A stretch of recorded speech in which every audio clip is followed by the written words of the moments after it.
Touch mobile না দিলে সে বিষ খাইয়া মরতে চায়, ফাঁসি দড়ি হাতে নিয়ে মা বাবারে ভয় দেখায়।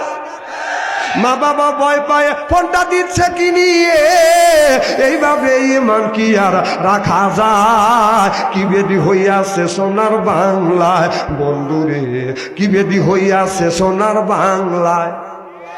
ওই ছেলে আমার খায় না খাবার, কথা কয় না মার সাথে, টাচ মোবাইল না দিলে সে রাগ করে বসে থাকে। এইভাবে ইমান কি আর রাখা যায়? কি বেদি হইয়াছে সোনার বাংলায় বন্ধুরে, কি বেদি হইয়াছে সোনার বাংলায়। চিল্লাকন ঠিক কিনে 1450 বছর পূর্বে আল্লাহ রসুল বলেছে ইয়ার পনির বিদ্যা উঠে যাবে, একসুরুল জাহিল জাহিলিতে বর্ষিত হবে। সেই অবস্থা আজ সোনার বাংলার জমিনে হয়ে গেছে। চিল্লাকন ঠিক কিনে।